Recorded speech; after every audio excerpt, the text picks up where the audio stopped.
Hello, these are the basics for how to take care of your bow.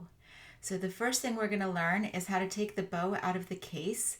And an important thing to know is that we never touch the bow hairs with our hand. So when we go to take the bow out of the case, we're going to turn the spinner without touching the hairs. And we're going to take the bow out by this part here. And this part of your bow is called the frog. And you can see the frog has an eye. It's kind of how you can remember that this is called the frog. So let's talk about the different parts of the bow. And remember, we never touch the bow hairs. The bow hairs have to be sticky and they grab your string and make it vibrate. So if we touch it and we have natural oils in our skin, then that can make it slippery, and it won't grab on the string. And then instead of having a pretty sound on your violin, it will just go so we don't like that. All right, so let's learn the names of the parts on your bow. We already know this one is the frog, and the little circle on there is an eye. Some student bows don't have the eye, but if yours has an eye, you should take a look at it because it's usually very pretty. I don't think you can see mine, but it has a little shell in there that's shimmery, and it's very pretty, just like our eyes are very pretty. All right, let's learn the next part. This part here is called the screw, and I'm going to show you why that's called the screw. Don't do this at home, but I will show you on the video. If we take the screw out, it's actually a screw. So that's why it's called the screw, because it's the screw. And I'm going to show you why we don't want to do that at home. Because once you've taken the screw out, then the frog is no longer attached. So if the bow hairs were to get twisted up, it would be a real disaster. But we are going to use this screw to tighten and loosen our bow in order to play. So far we have learned the names frog, screw. So let's learn the rest. The bow does not have as many complicated parts as the violin, so this will be easier than that. This silver part I call the clip. It clips the bow hairs. Different people call it different names, but I call it the clip. So if I say the clip, if I say you're going to bend your thumb and put it on the clip, that's the silver part there. So far we've learned the frog and the eye, the screw, and the clip. And we've also learned the bow hairs just by hearing it. These are the hairs. The hairs of your bow are made from horsehair, from a horse's tail. And they string the hairs, some going this way and some going that way. If you feel your hair, it's smooth going this way, and then going that way, it grabs your finger. And that's what we want the bow hairs to do, grab your string. So we have some grabbing this way and some grabbing that way. Right here, we have the grip. This is usually a leather part and a wound metal. And together, I just call this the grip. When we're using it in your lesson, I'm going to be calling this the grip. It's mostly this part. And you do have a finger that is resting on the grip. So now we have the frog and the eye, the screw, the clip, the bow hairs, and the grip. We only have two things left. This part looks like a stick, right? And that's called the stick. So now we have the frog with its eye, the screw, the clip, the hairs, the grip, and the stick. Finally, we have the tip. This is sometimes called the point or the tip, and the bow hairs are attached in there.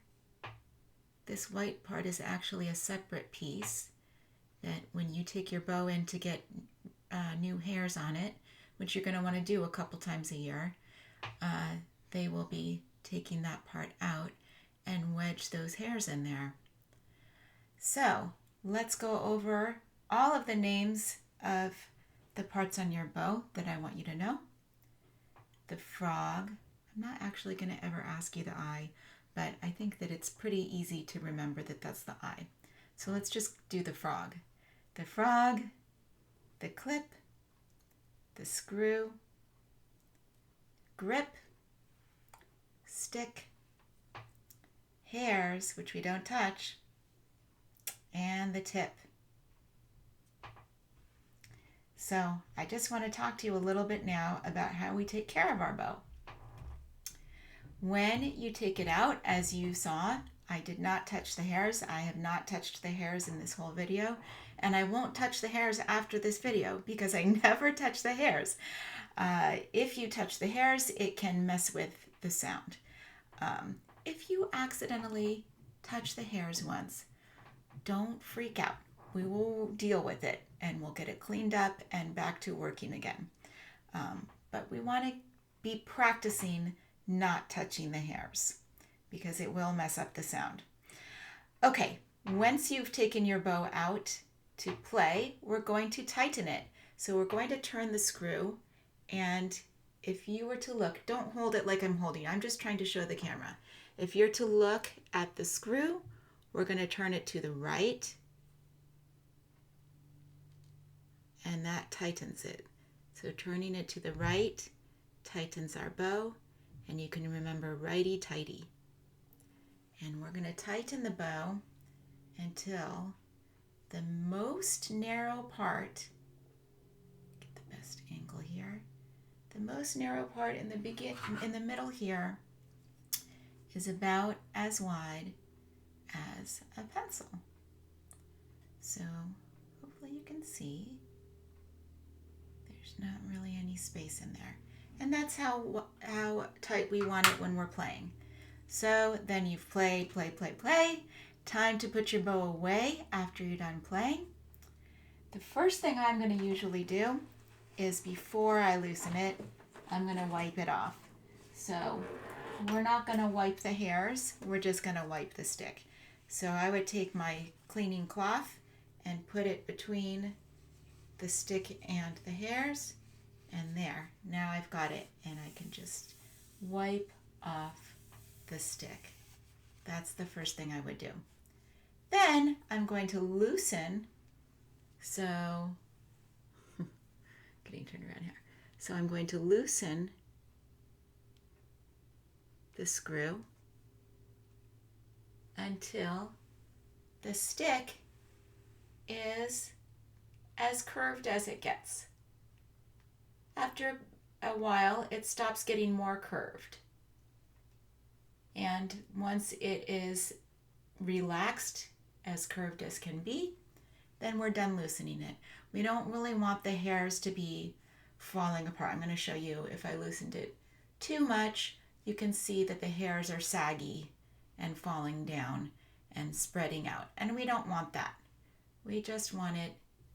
The purpose of loosening the bow when you put it away is to relax the stick.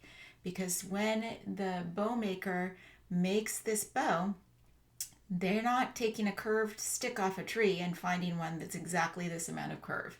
They have a straight stick of wood and they take it into a steam room and shape it into this curved shape. And that allows us to play with a very nice connected sound. And we want to keep that curve in the bow. So if we were to leave it tight, when we tighten it and the stick straightens out somewhat to make more tension, if you leave it like that, it will not go back into its curved shape. So very important to loosen your bow when it's time to put it away. All right, we're going to put the tip into the case first, and that will go into the little holder on your case. I don't know if you can see, my arm is blocking. I'm going to move over here. And we're going to go first into the end there, and then we will put this part over the bow spinner. So the spinner is going in the middle between the stick and the hairs, and then we turn it so that it is vertical. And you're done.